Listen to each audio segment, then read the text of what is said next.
রায়হান খান আজ অনেক বছর পর লন্ডন থেকে নিজের জন্মভূমি বাংলাদেশে আসছেন সপরিবারে। তিনি ডক্টরেট করার জন্য লন্ডন গিয়ে সেখানেই এক বিদেশিনীকে বিয়ে করেন এবং সেখানেই সেটেল হয়ে যান। এর মধ্যে প্রায় কয়েকবারই তিনি বাংলাদেশে আসা যাওয়া করেন। তিনি তার পরিবারকে নিয়ে শুধু একবারই এসেছিলেন বাংলাদেশে, যখন তার ছেলে প্রিন্স আরিয়ান খানের বয়স ছিল মাত্র 3.5 বছর। এরপর আর প্রিন্সের মা মোনালিসা আর প্রিন্সের কখনো বাংলাদেশে আসা হয়নি। আজ প্রায় 28 বছর পর রায়হান খান আবার তার স্ত্রী এবং একমাত্র পুত্রকে নিয়ে দেশে ফিরছেন, কারণ দেশে তার আপন ভাইয়ের মেয়ের বিয়ে। ভাইয়ের এবং ভাতিজির অনুরোধ ফেলতে না পেরে মোনালিসা আর আরিয়ানকে অনেক বুঝিয়ে সুঝিয়ে দেশে নিয়ে আসছেন তিনি। তাছাড়া এবার আরিয়ানকে নিয়ে দেশে আসার পিছনে অন্য এক বিশেষ কারণও রয়েছে বটে, আর সেই কারণটা হচ্ছে প্রিন্স আরিয়ান খানের বিয়ে। রায়হান খানের ইচ্ছে তিনি একটা খাঁটি বাঙালি মেয়ে দেখে তার ছেলেকে বিয়ে করাবে। তিনি চান তার ছেলে একটা বাঙালি মেয়ের সংস্পর্শে এসে নিজের দেশের শিক্ষা, সংস্কৃতি আর ঐতিহাসিকগুলোকে আঁকড়ে ধরুক, যেটা তিনি গত 31 বছরে কখনোই আরিয়ানকে দেখাতে পারেনি। আরিয়ান জন্ম থেকে লন্ডনে থাকার কারণে এবং তার মাও একজন বিলেতি নারী হওয়ার কারণে তার মা তাকে পুরোপুরিভাবে বিদেশি সংস্কৃতিতে অভ্যাস করে ফেলেছে। বিদেশি সংস্কৃতিগুলো তার মধ্যে একদম ঠুসে ঠুসে পুরনো হয়েছে, যার কারণে আরিয়ানের নিজের দেশের প্রতি বিন্দু মাত্র আগ্রহ বা টান নেই। সেভাবে তার জন্ম যেহেতু লন্ডনে হয়েছে, সেহেতু সে লন্ডনেই ছেলে আর লন্ডনই তার আসল ঠিকানা এবং মাতৃভূমি। আর এই ব্যাপারগুলো নিয়েই প্রায় আরিয়ান এবং তার মায়ের সাথে প্রচুর কথা কাটাকাটি হয়ে যায় রায়হান খানের। এই জন্যই তিনি সিদ্ধান্ত নেন এবার দেশে এসে তিনি কোনো একটা ভালো বাঙালি মেয়ে দেখে আরিয়ানকে বিয়ে করিয়ে দেবে। আর তার বিশ্বাস একজন বাঙালি মেয়েই পারবে আরিয়ানকে ঠিক করতে এবং ওই বিদেশি সংস্কৃতি থেকে বের করে এনে নিজের দেশকে ভালোবাসতে শেখাতে, ইংরেজি সাহেব থেকে বাঙালি বাবু করে তুলতে। তবে একটা কাজে তিনি মোটামুটি সফল হতে পেরেছেন, আর সেটা হলো তিনি বেশিরভাগ সময় বাংলা ভাষায় আরিয়ান এবং তার মায়ের সাথে কথা বলার কারণে আরিয়ান এবং তার মা দুজনেই বাংলা ভাষাকে মোটামুটিভাবে শিখে গেছে, যদিও তাদের দুজনেই বাংলা উচ্চারণ খুব একটা স্পষ্ট এবং শুদ্ধ নয়। রায়হান খান দ্রুত রেডি হয়ে নিচে নামতে নামতে তার স্ত্রী মিসেস মোনালিসাকে ডাকতে লাগলো। মোনা, এই মোনা, হু আর ইউ? আরে আমাদের লেট হয়ে যাচ্ছে তো। তোমার ছেলে কি এখনো রেডি হয়নি? এবার কি ফ্লাইটটা মিস করবে নাকি? মোনালিসা আরিয়ানের ঘর থেকে বের হতে হতে বলল, why you are shouting Raihan? তুমি তো জানোই প্রিন্স সব ক্ষেত্রে একটু বেশি চুজি। তার উপর আজ সে অন্য একটা দেশে যাচ্ছে, তার জন্য ড্রেস চুজ করা, রেডি হওয়া এসবের জন্য তো একটু লেটই হবে, তাই না? আরে এরকম হলে তো আগেই ড্রেস চুজ করে রাখা উচিত ছিল তার। এখন কি ড্রেস চুজ করতে করতে ফ্লাইট মিস করে দেবে নাকি সে? ওদের চেঁচামেচির মাঝে আরিয়ান রেডি হয়ে রুম থেকে বের হয়ে বলল, What's happened, Dad? Why you are shouting always like that? কি বলে? আমি চিৎকার করি সব সময়। তা তোমরা চিৎকার করার মতো কাজ না করলে তো আমাকেও চিৎকার করতে হয় না? আচ্ছা ওকে ওকে, এখন ফাদার অ্যান্ড সন ঝগড়া শুরু করে দিও না। চলো এবার, we are ready to go to your so called motherland. এই, তুমি কি আমার মাতৃভূমি নিয়ে টিচ করছো আমাকে? আরে আমার মাদারল্যান্ড তোমার এই লন্ডনের থেকে অনেক বেস্ট, বুঝলে? Oh really? Then why you were coming London? Oh, Mom and Dad, please, তোমরা ঝগড়া করো না। And Dad, এতক্ষণ তো তোমার ফ্লাইট মিস হয়ে যাচ্ছিল, তা এখন বুঝি লেট হচ্ছে না? রায়হান দ্রুত তার হাত ঘড়ির দিকে এক পলক তাকিয়ে বলল, ওহো, চলো চলো বেরিয়ে পড়ি, লেটস গো। বাংলাদেশের এয়ারপোর্টে পৌঁছে 1 নম্বর টার্মিনালে এসে দাঁড়ায় আরিয়ানরা গাড়ির জন্য। আরিয়ানের চাচার গাড়ি নিয়ে অপেক্ষা করার কথা তাদের জন্য। কিছুক্ষণ অপেক্ষা করতেই একটা সাদা রঙের গাড়ি এসে তাদের সামনে দাঁড়ায়। গাড়ির ভেতর থেকে ড্রাইভার এবং কয়েকজন লোক বেরিয়ে আসলো। আর লোকটি হচ্ছে রায়হান খানের একমাত্র ছোট ভাই আমান খান। রায়হান খান উত্তেজিত হয়ে তার ভাইয়ের সামনে গিয়ে শক্ত করে জড়িয়ে ধরে বলল, আরে আমার ভাই, কতদিন পর তোকে সরাসরি দেখলাম। এত শুকিয়ে কেন গেছিস তুই? আমার নিজেকে ছাড়িয়ে নিয়ে বলল, আরে ভাই, বয়স হচ্ছে তো, তার ওপর আবার সামনে মেয়ের বিয়ে। বাবাদের কি টেনশনে শেষ আছেন? এত টেনশন নিয়ে শুকাবো না তো মোটা হব? তা আমার ভাবি আর ভাতিজা কই? দেখি সর, ওদের সাথে দেখা করি। রায়হান পেছনে ফিরে আরিয়ানের উদ্দেশ্যে বলল, আরিয়ান, মাই প্রিন্স, দেখ তো তোমার চাচাকে চিনতে পারো কিনা। আরিয়ান মৃদু হেসে তার চাচার দিকে এগিয়ে এসে বলল, hello uncle, how do you do? হ্যাঁ, আরে বেটা, বাংলাদেশে এসে এসব ইংরেজি ছেড়ে বাংলায় কথা বলো। বাংলা জানো তো, আর কি আঙ্কেল আঙ্কেল করছো? চাচা বলো চাচা, শুনেও শান্তি লাগে। আরিয়ান কৃত্রিম হেসে তার মায়ের দিকে তাকাতেই তার মা এগিয়ে এসে বলল, hello Aman, how are you? Aman মিষ্টি এসে বলল, ভাবি সাহেবা কেমন আছেন? আপনি তো দেখছি এখনো আগের মতোই রয়ে গিয়েছেন। এত বছরেও ভাই আপনাকে বাংলাটা শেখাতে পারলো না, এটা কেমন কথা ভাই? আর বলিস না, ওরা কি বুঝবে বাংলা স্বাদ? সব ইংরেজি জুড়েছে আমার কপালে। মোনালিসা রেগে মেগে বলে উঠল, what are you said Raihan? তুমি কি আমাকে আমার ছেলেকে এখানে অপমান করার জন্য এনেছো? Yes dad, this is too much. তুমি আমাদেরকে এখানে এত রিকোয়েস্ট করে আনার পর এভাবে অপমান করতে পারো না। Mom, I want to go back. Aman দ্রুত বলে উঠল, আরে আরে ভাতিজা, তুমি চলে যাবে মানে? আমরা তো তোমাদের সাথে একটু মজা করছিলাম, মজাও বুঝো না তুমি? আচ্ছা আচ্ছা, ওকে, আমরা আর কোনো মজা করব না তোমাদের সাথে। এবার বাড়ি চলো কেমন? তোমার বোন আর চাচি অপেক্ষা করে বসে আছে তোমাদের জন্য। ভাবি চলুন, ভাই গাড়িতে ওঠো। ওরা গাড়িতে উঠে বসতেই ড্রাইভার ওদের লাগেজগুলো গাড়িতে তুলে নিয়ে ড্রাইভিং সিটে বসে গাড়ি স্টার্ট দিল। গাড়ি চলছিল তার আপন গতিতে। মাঝপথে বিপত্তি বাঁধল রাস্তার জ্যাম। আর ঢাকায় রাস্তার জ্যামে আটকাবে না এমন হওয়ার চান্স খুবই কম। এদিকে আরিয়ান আর তার মা তো অস্থির হয়ে পড়েছে, কারণ তারা লন্ডনে কখনই এমন পরিস্থিতির শিকার হয়নি। যদিও আরিয়ান এবং তার মা এই পরিস্থিতির শিকারের আগেও একবার হয়েছিল বাংলাদেশে এসে, কিন্তু তখন আরিয়ান অনেকটা ছোট থাকায় তার সেসব মনে পড়ছে না। বর্তমানে আরিয়ান প্রচন্ড বিরক্ত হয়ে আছে তার বাবার উপর। সে তার বাবার উদ্দেশ্যে বিরক্তকর সুরে বলে উঠল, what the hell is this dad? আর কতক্ষণ এভাবে জ্যামের মধ্যে বসে থাকতে হবে? মোনালিসার সাথে সাথে বলে উঠল, ও মাই প্রিন্স, মাই সান, তোমার খুব কষ্ট হচ্ছে তাই না? এই জন্যই আমি কখনো তোমাকে বাংলাদেশে আসতে দিই না, নিজেও আসতে চাই না। এবার আসাটাও উচিত ছিল না। রায়হান ধমক দিয়ে বলে উঠল, আহ, চুপ করবে তুমি মনা? ছেলেটাকে আর উস্কেও না তো। আর আরিয়ান, এই সামান্য সময়ের মধ্যে তুমি এটা অধৈর্য হয়ে পড়ছো। কেমন পুরুষ তুমি, হ্যাঁ? আমান এবার সামনে থেকে বলে উঠল, ওকে ধমকিও না ভাই, আসলে ও তো এমন পরিবেশে বেড়ে ওঠেনি, আর এমন পরিস্থিতি হয়তো লন্ডনে কখনো পড়েনি, তাই ওর জন্য এমন পরিবেশ হুট করে এসেই মানিয়ে নেওয়াটা একটু কঠিন হবে। বাবা আরিয়ান, তুমি তোমার বাবার কথায় রাগ করো না।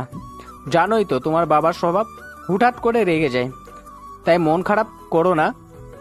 আর একটু কষ্ট করো বাবা, জাম কিছুক্ষণের মধ্যেই ছুটে যাবে। আরিয়ান তার চাচার উদ্দেশ্যে বলল, uncle, you are so good, but my dad is very rude. আরিয়ানের এই কথা শুনে আরিয়ানের বাবা চোখ গরম করে ছেলের দিকে তাকালে, আর বাকিরা সবাই হুহা করে হেসে উঠল, সাথে গাড়ির ড্রাইভার সহ। প্রায় 1 ঘন্টা পর আরিয়ানরা তার দাদুর বাড়িতে এসে পৌঁছালো। গাড়ি বাড়ির সামনে এসে দাঁড়াতেই বাড়ির ভেতর থেকে ছোট বড় সবাই এসে হুমড়ি খেয়ে পড়লো গাড়ির সামনে। ড্রাইভার গাড়ি থেকে নেমে আমাদের পাশের ডোর আর পিছনের ডোর খুলে দিতেই প্রথমে আমান আর রায়হান গাড়ি থেকে নামলো। ওরা নামতেই সবাই রায়হানের সাথে সৌজন্য সাক্ষাৎ সারতে লাগলো। আর ওইদিকে আরিয়ান আর তার মা গাড়ির সামনে এত মানুষ দেখে গাড়ি থেকে নামার সাহসই পাচ্ছে না। আরিয়ান তো ভেবেই পাচ্ছে না একটা বাড়িতে এত মানুষ কিভাবে থাকতে পারে। এদিকে বাইরে সবাই আরিয়ান আর তার মাকে দেখার জন্য অস্থির হয়ে উঠেছে। রায়হান আর আমান আরিয়ান আর মোনালিসাকে নামার জন্য বললে মোনালিসা আরিয়ানকে নামতে বলে নিচেও নেমে পড়ে। এদিকে আরিয়ান গাড়ি থেকে নামছে না দেখে আমান আরিয়ানের হাত ধরে তাকে গাড়ি থেকে নামিয়ে আনে। আরিয়ান গাড়ি থেকে নামতেই বাচ্চা থেকে বুড়ো সবাই হা করে আরিয়ানকে দেখতে লাগলো। আরিয়ান সবাইকে এভাবে তাকিয়ে থাকতে দেখে অস্বস্তি বোধ করতে লাগলো। সে অসহায় চোখে তার মা বাবার দিকে তাকাতে লাগলো। আমান সবার উদ্দেশ্যে বলল, আরে তোমরা হা করে কি দেখছো? ও আমাদের আরিয়ান, চিনতে পারছো না তোমরা? আমানের বউ রাশেদা নিজের গায়ে হাত দিয়ে বলল, মাশাআল্লাহ, ও আমাদের সেই ছোট্ট আরিয়ান। কত বড় হয়ে গেছো বাবা তুমি, কত লম্বা হয়েছো। বাহ, ভালো আছো তো বাবা? চিনতে পারছো আমাকে? আমি তোমার রাশেদা চাচি। আরিয়ান মৃদু হাসলো। রাশেদা এবার মোনালিসার কাছে গিয়ে মোনালিসার হাত ধরে বলল, কেমন আছো বিলেতি ভাবি? কত বছর পর এলে বলো তো? এতদিনে বুঝি আমাদেরকে দেখতে মনে চাইলো? মোনালিসা মৃদু হেসে রাশেদার থেকে নিজের হাত ছাড়িয়ে নিয়ে বলল, আই এম ফাইন। তুমি কেমন আছো? বাই দ্য ওয়ে, তোমার মেয়ের তো বিয়ে, তা কোথায় সেই ব্রাইড মামনি? ঠিক তখনই আমানের মেয়ে রাহা এসে মোনালিসাকে বলে উঠল। এই তো জেঠিমণি, আমি এখানে। মোনালিসা রাহাকে দেখে বলল, ওহো, তুমি তাহলে রাহা? বাহ, ভেরি সুইট হয়েছে তোমার মেয়ে রাশেদা। ধন্যবাদ জেঠিমণি। আর এই যে আমাদের ইংরেজ সাহেব, হাউ আর ইউ? আরিয়ান মৃদু হেসে বলল, Yeah, I am fine. What about you? I am also fine bro, but আমি কিন্তু তোমার উপর খুব রেগে আছি। But why? এই যে তুমি এত লেট করে এলে। তুমি আগে এলে তো তোমার মতো এমন হ্যান্ডসাম আর ড্রাসিং একজন পুরুষ থাকতে অন্য কাউকে বিয়ে করতে যেতামই না। ইস, কি মিসটাই না করে ফেললাম। আরিয়ান মুচকি আসলো। রাশেদা ধমক দিয়ে বলল, দেবধর কানমলে ফাজিল মেয়ে, বড় ভাইকে কেউ এসব বলে? দিন দিন বড্ড পাজি হয়ে যাচ্ছিস তুই। রাহা ভেংসি কেটে বলল, আরে বড় ভাই বলেই তো একটু মজা করছি, ছোট ভাইদের সাথে কি আর মজা করা যায়? রায়হান এবার হুহা করে হেসে উঠে বলল, বাহ, দারুণ বলেছিস তো মামনি। এই রাশেদ, আমার ভাতিজিকে একদম বকো না। আরে এক্ষুনি তো মজা করার সময়, 2 দিন বাদ তো বিয়ে হয়ে যাবে। তখন সংসার ধর্ম নিয়ে ব্যস্ত থাকবে, তখন কি আর হাসি ঠাট্টা করার সময় মেলবে? কি বলো মানা? ওহ ইয়া। আমান এবার সবাইকে বলল, আরে এবার ওনাদের ভিতরে তো যেতে দাও, নাকি এখানেই দাঁড় করিয়ে রাখবে? আরিয়ান বাবা নিশ্চয়ই কষ্ট হচ্ছে, কতক্ষণ ধরে এই রোদের মধ্যে দাঁড়িয়ে আছে ছেলেটা। রাশেদা বলল, এমা, তাই তো ভাবি, চলো ভিতরে চলো। রাহার বাবা, তুমি ভাই আর আরিয়ানকে নিয়ে এসো। সবাই আরিয়ানদের বাড়ির ভেতরে নিয়ে গেল। বসা করে সবাই আরিয়ানদের বসিয়ে তাদের চারপাশ থেকে ঘিরে ধরল। এর মধ্যে আশেপাশের কিছু প্রতিবেশীও এসেছে আরিয়ানদের দেখতে। আরিয়ান খুব অস্বস্তির মধ্যে পড়ে আছে এত মানুষকে একসাথে দেখে তাদের আরিয়ানকে ওইভাবে খুঁটিয়ে খুঁটিয়ে দেখার কারণে। সবাই নানা রকম কথা বলছে আর আরিয়ান এবং তার মাকে দেখছে। আসলে ভিনদেশি মানুষদের দেখলে গ্রাম অঞ্চলের মানুষরা এমনিতেই একটু কৌতূহলী হয়ে পড়ে, আর এদের বেলায়ও এমনটাই হয়েছে। যদিও আরিয়ান এবং তার মাকে তাদের অনেকেরই আগের বার দেখেছে, কিন্তু তারাও আজ আরিয়ানটা আসবে জেনে খানবাড়িতে এসে ভিড় করেছে আরিয়ানদের বিশেষ করে আরিয়ানকে দেখবে বলে।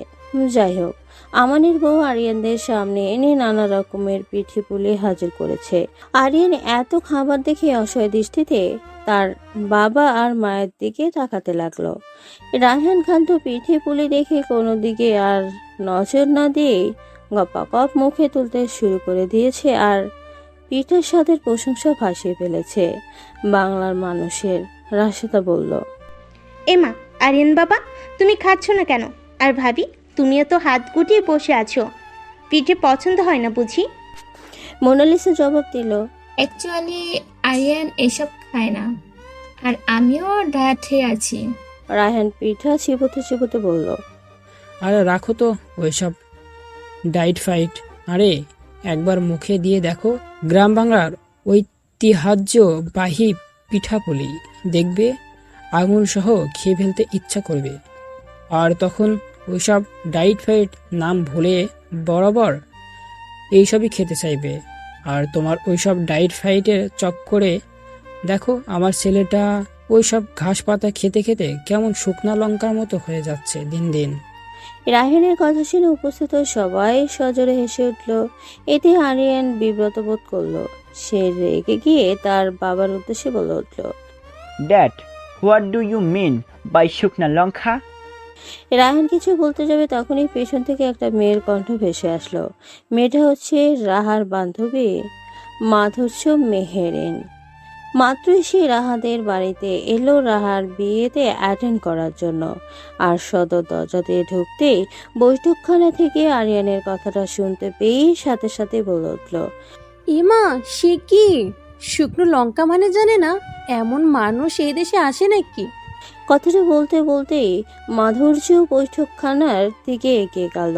রাহা দৌড়ে গিয়ে মাধুর্যকে ধরে কোলাকুলি করে বলল, এতক্ষণে তোর আসার সময় হলো। দেখ, আমার জেঠু জেঠিমণি আর আরিয়ান ব্রো এসেছে। মাধুর্য সবার দিকে একবার চোখ বোলাতেই আরিয়ান আর তার মাকে দেখতে পেল। আর ওদের দেখে মাধুর্যের বুঝতে বাকি নেই যে এরাই সেই বিলেতি মা ছেলে। আর আরিয়ানও এখন মাধুর্যকে দেখে বোঝার চেষ্টা করছে এই মেয়েকে। যাই হোক, মাধুর্য সবার উদ্দেশ্যে সালাম দিয়ে রাহার বাবা মায়ের সাথে কুশলাদি সেরে নিয়ে বলল, আচ্ছা, আমি আস্তে আস্তে শুনলাম কে যেন শুকনো লঙ্কা মানে জিজ্ঞেস করছিল।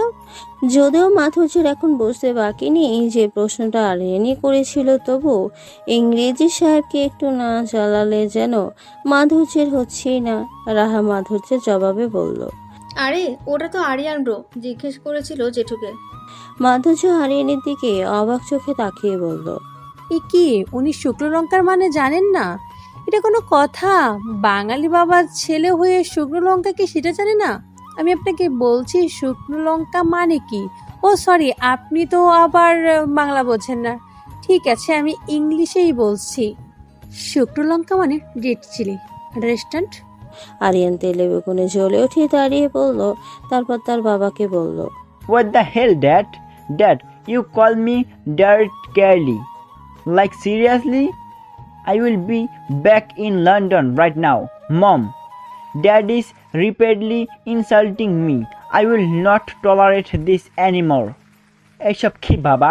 বাবা, তুমি আমাকে শুকনা লঙ্কা বললে আমি এক্ষুনি লন্ডনে ফিরে যাব। মা, বাবা বারবার আমাকে অপমান করছে। আমি আর এক মুহূর্তেও এসব সহ্য করব না।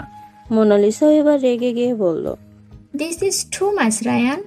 তুমি কন্টিনিউয়াসলি আমার ছেলেটাকে ইনসাল্ট করছো। এর জন্যই তুমি আমাদের এখানে নিয়ে এসেছিলে। উপস্থিত সবাই হাঁ করে এবার আরিয়ান আর তার মায়ের কাণ্ড কারখানা দেখছে। আরিয়ান যে এভাবে হঠাৎ রেগে উঠবে তা কেউ বুঝতে পারেনি। রায়হান এখনো মন দিয়ে পিঠা খাচ্ছে আর মুচকি মুচকি হাসছে। এদিকে মাধুর্য ও আরিয়ানকে রেগে যেতে দেখে হাত দিয়ে মুখ ঢেকে হাসছে।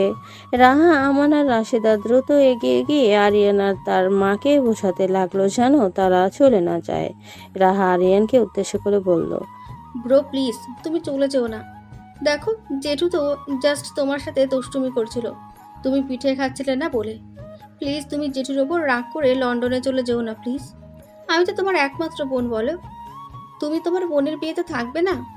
Please bro, request you please, তুমি আর জেঠিমণি চলে যেও না। আমি কথা দিচ্ছি জেঠু আর তোমাকে কিছু বলবে না। কি তাই তো জেঠু? রায়হান মাথা নেড়ে বলল, ঠিক আছে।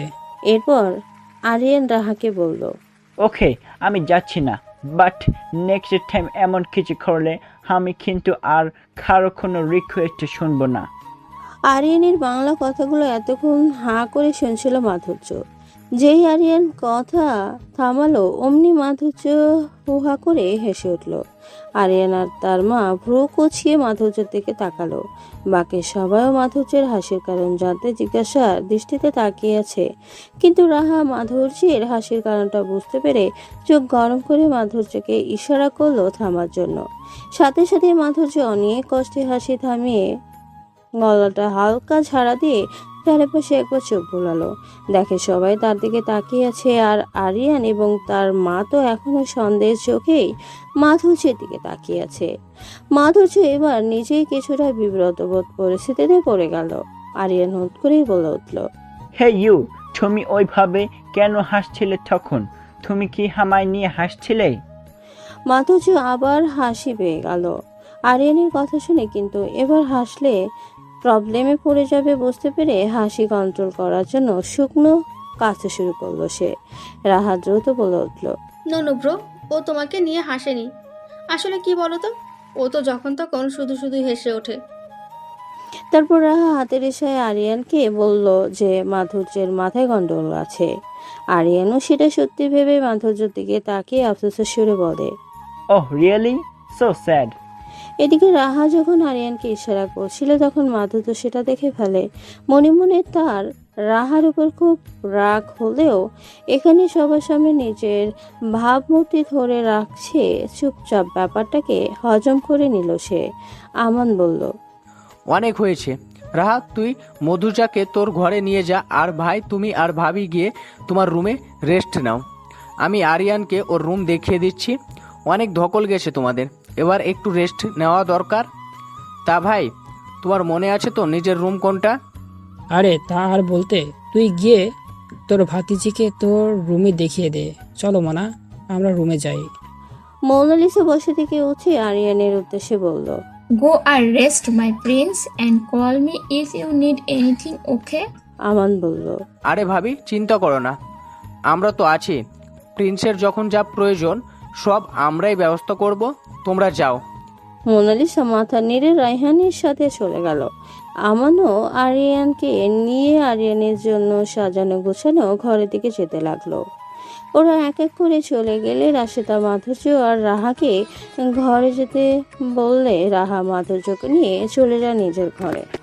মাধুর্য ঘরে ঢুকেই ব্যাগপত্র পেছনে ফেলে রাহাকে দপাদপ কয়েকটা কিল বসিয়ে দিয়ে বলল, কুত্তি শাকচুনি, তুই ইংরেজকে কি দেখেছিলি তখন হাতের ইশারায়? আমি পাগল?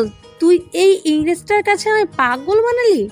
রাহা অনেক কষ্টে মাধুর্যের হাত থেকে নিজেকে ছাড়িয়ে নিয়ে বিছানায় বসে বলল, আরে গাধি, তুই বুঝছিস না কেন?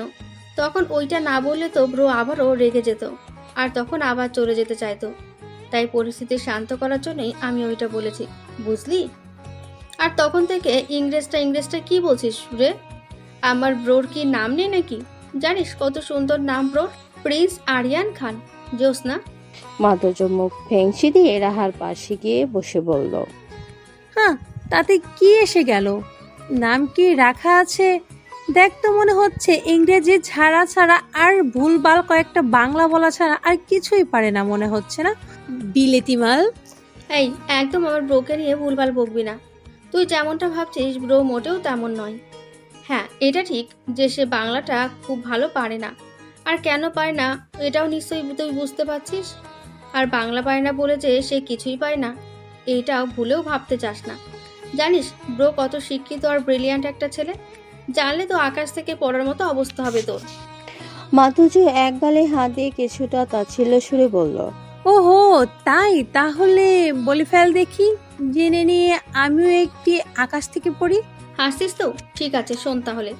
ব্রো অক্সফোর্ড ইউনিভার্সিটি থেকে গ্র্যাজুয়েশন এবং পিএইচডি কমপ্লিট করে এখন সে ইউনিভার্সিটিরই একজন প্রফেসর হিসেবে জয়েন করেছে। জেঠুর কাছ থেকে শুনেছি অক্সফোর্ড ইউনিভার্সিটির সব মেয়েরা নাকি ব্রোর জন্য পাগল। অনেক মেয়ে তো নাকি প্রপোজও করে দিয়েছে ব্রোকে, এমনকি অনেকে তো হুমকিও দিয়েছে নাকি যে ব্রোকে না পেলে মরে যাবে, আরো ব্লা ব্লা ব্লা। কিন্তু ব্রো নাকি কাউকেই পাত্তা দেয় না। মাধুর্য গাল থেকে হাত সরিয়ে ব্রু উঠিয়ে বলল, বাহ, তাহলে তো দেখছি তোর ব্রো একেবারে লন্ডনের হিরো। তা প্রফেসর না হয়ে হিরো বা মডেল হয়ে গেলেই তো পারতো। হ্যাঁ, ব্রো তো এইসবের অফার পেয়েছিলই, কিন্তু তার নাকি এসব ভালো লাগে না, তাই সেই প্রফেশনটাই বেছে নিয়েছে। বুঝলাম, কিন্তু যাই বলিস তোর ওই ব্রিলিয়েন্ট ইংরেজি ভাইটাই কিন্তু আমি এই কয়েকদিন প্রচুর জ্বালাবো। কেন জানিস? কেন? কারণ ওটা একে তো ইংলিশ, তার উপর আবার প্রচুর টেস্ট, যখন তখন রেগে ফায়ার হয়ে যায় দেখলাম, আর রাখলে একেবারে চোখ মুখ লাল টমেটোর মতো হয়ে যায়। এইসব মানুষদের রাগাতে তো মজা, তার উপর ভালো করে বাংলাও বোঝে না, তাই তিনটা বললে একটা বুঝবে আর আমি ইচ্ছে মতো চালাতে পারবো একে। বেটা বাঙালি বাবার ছেলে হয়েও ইংরেজদের মতো শুধু ফ্যাস ফ্যাস করে। এতই যখন বিলিয়ন তো ভাই, তাহলে ভালো করে বাংলাটা শিখতে পারে না কেন বলতো? আরে স্টুপিড, ওরা তো বেশিরভাগ সময় ইংলিশেই কথা বলে, আর বাড়িতে থাকলে জেঠুর সাথে টুকটাক বাংলায় কথা হয়, তাই বাংলাটা ভালোভাবে আসে না ওদের। এটাই তো স্বাভাবিক, তাই না? যেমন আমরা ইংরেজি জানলেও ওদের মতো করে ইংরেজি শব্দগুলো উচ্চারণ করতে পারি না, কারণ আমাদের আশেপাশে সবসময় কেউ ওই রকমভাবে ইংরেজি বলে না। তেমনি ওরাও বাংলা জানলেও আমাদের মতো স্পষ্ট এবং শুদ্ধভাবে বাংলা উচ্চারণ করতে পারে না, কারণ ওদের আশেপাশের মানুষরা হাতে গোনা কয়েকজন বাদে বাকি সবাই সারাক্ষণ ইংলিশেই কথা বলে। আর যে যেটা শুনে আর বলে অভ্যস্ত, সে তো সেটাই ভালো পারবে, তাই না? তাও ঠিক আছে, বাদ দে, আমি খুব টায়ার্ড বুঝলি, অনেকক্ষণ পথ জার্নি করে এসেছি, আমি একটু ঘুমাবো, একদম ডিস্টার্ব করবি না কিন্তু আমায়। এখন ঘুমাবি? কিছু খাবি না? না, খিদে নেই, একেবারে দুপুরে লাঞ্চ করে নেব। আচ্ছা ঠিক আছে, তুই ফ্রেশ হয়ে এসে ঘুমিয়ে পড়, আমি একটু দেখে আসি মা রান্নাবান্নার কি আয়োজন করছে। ওকে, যার দরজাটা বাহির থেকে আটকিয়ে দিয়ে যাস, না হলে আমি ঘুমানোর সময় ভেতর থেকে দরজা লাগালে আমার আবার তোর বারান্দায় না হয় রান্নাঘরে কাটাতে হবে আমার ঘুম না ভাঙা পর্যন্ত। জানি, যাচ্ছি আমি। আর কিছু লাগবে তো? না, তুই যা তো। আরে বাবা, যাচ্ছি তো। বলি রাহা ঘর থেকে বেরিয়ে বাইরে থেকে ঘরের দরজাটা আটকে দিয়ে চলে গেল তার মায়ের কাছে। দুপুরে সবাই একসাথে ডাইনিং টেবিলে বসেছে খাবার খেতে। এদিকে আরিয়ান আর মাধুর্য টেবিলের দুই পাশে একে অপরের মুখোমুখি বসেছে, যদিও এটা কাকতালীয় ভাবে হয়ে গেছে।